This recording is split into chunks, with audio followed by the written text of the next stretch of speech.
Hello নমস্কার, welcome to its by Madhulika, easy and tasty recipes by Madhulika. আমার রান্নাঘরে আপনাদের সকলকে স্বাগত। আজকে আমি বানাচ্ছি পমফ্রেট মাছের একটি রান্না, পমফ্রেট মাছের পাতুরি।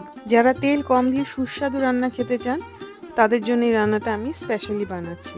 প্রথমে আমি নিয়ে নিয়েছি 5টা পেঁয়াজ, 3টে বড় পেঁয়াজ আর 2টো ছোট পেঁয়াজ, 2টো মাঝারি সাইজের পেঁয়াজ। আপনারা চাইলে 4.5 বড় পেঁয়াজও নিতে পারেন। বড় বড় টুকরো করে কেটে নিচ্ছি। এই রান্নাটা পুরো রান্নাটা 4 জনের জন্য সাফিসিয়েন্ট এবং রান্নাটা করতে টোটাল 1 টেবিল চামচ তেল লাগবে। সুতরাং রান্নাটা খুবই হেলদি বাট ভীষণই টেস্টি। নিয়েছি একটা বড় টমেটো, বীজটা ফেলে বড় বড় টুকরো করে কেটে নিচ্ছি।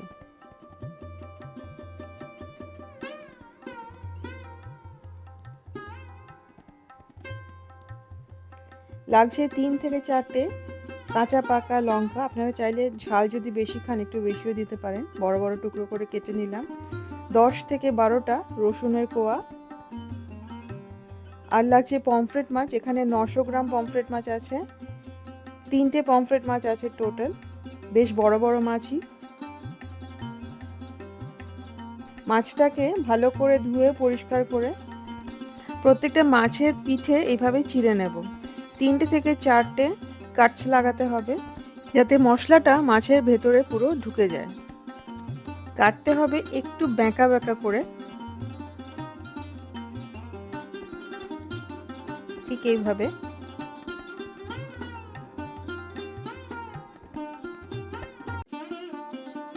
এইবারে মাছটাকে আমরা প্রথম ম্যারিনেট করব নুন আর লঙ্কার গুঁড়ো দিয়ে। নুনটা স্বাদ মতো দিতে হবে, আপনাদের স্বাদ মতো দেবেন। আমি এখানে 1 টিস্পুন নুন দিয়েছি আর 1 টিস্পুন লাল লঙ্কা গুঁড়ো দিয়েছি।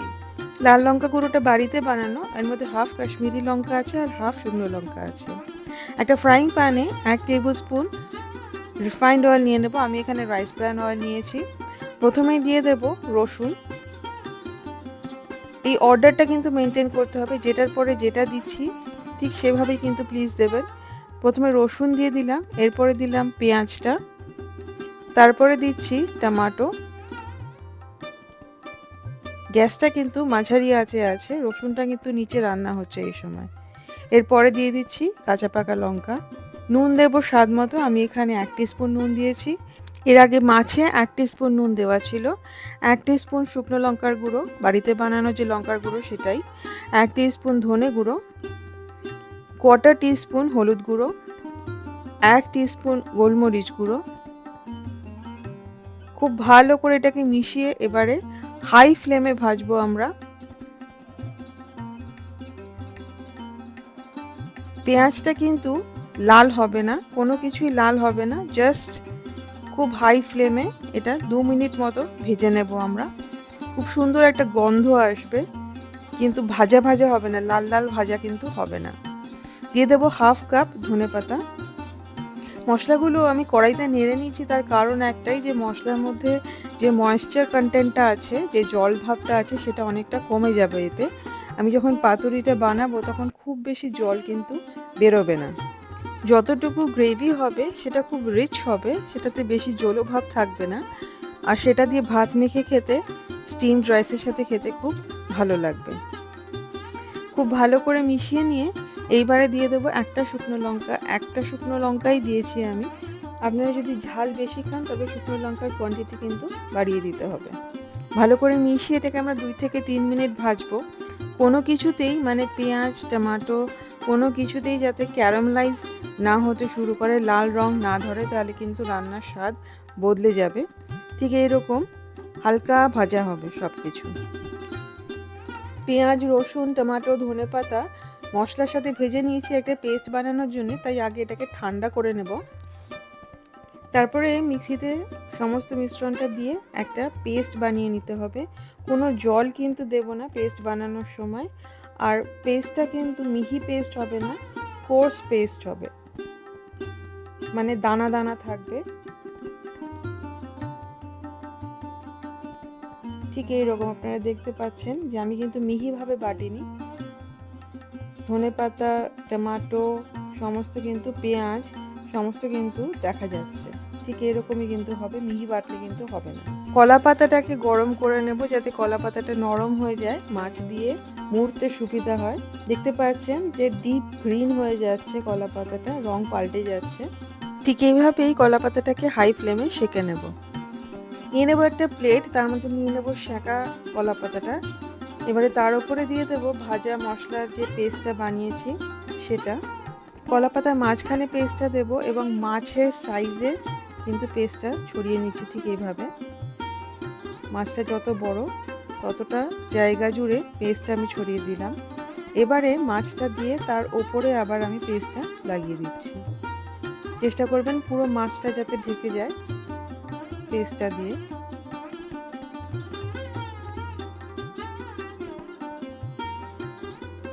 কোনো জায়গা যাতে ফাঁকা না থাকে, পুরো মাছটা উপরে এবং নিচে যাতে ঢেকে যায় মশলাটা দিয়ে। উপরে দিয়ে দেব দুটো পাকা লঙ্কা।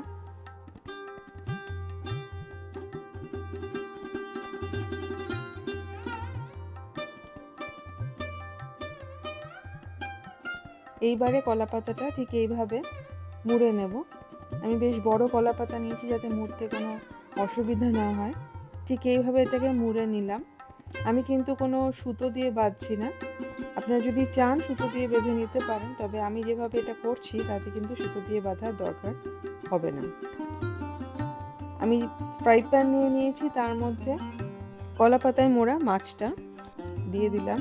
যেই জায়গাটা ফোল্ড করেছি সেটা নিচের দিকে দিলাম। এভাবে দিলে কিন্তু কলা পাতাটা আর খুলবে না কোনোভাবেই। এবারে ঢেকে আমি এটাকে 15 মিনিট রান্না করব লো ফ্লেমে। 15 মিনিট পরে ঢাকনাটা খুলে আমি পার্সেলটাকে, মানে মাছের যে প্যাকেটটা বানানো হয়েছে সেটাকে উল্টে দিয়ে, খুব সাবধানে এটাকে উল্টে দিতে হবে এবং দেখবেন এটা খুলছে না কিন্তু। উল্টে দিয়ে এটাকে রান্না করব আবার 10 মিনিট একদম লো ফ্লেমে। মাছটা একটু বড়, তাই 25 মিনিট রান্না করার দরকার আছে মাছটা, তাহলে পুরো মাছটা সিদ্ধ হয়ে যাবে। এর থেকে বেশি কিন্তু রান্না আমি করব না, এর থেকে বেশি রান্না করলে কিন্তু মাছের জুসিনেসটা অনেকটা কমে যাবে। একটু ছোট মাছ হলে রান্নার সময়টাও কিন্তু কমিয়ে দিতে হবে। 25 মিনিট রান্না করার পরে গ্যাস বন্ধ করে মাছটাকে আমরা গরম তাওয়ায় রেখে দিয়েছিলাম 5 মিনিট। এইবারে আমরা একটা প্লেটের মধ্যে বার করে এটাকে খুলে নিচ্ছি। খুব সাবধানে খুলতে হবে, কারণ মাছ কিন্তু ভীষণই গরম, দেখতে পাচ্ছেন। হালকা হাতে সাবধানে খুলে নেবেন। মাছ কিন্তু একদম রেডি হয়ে গেছে।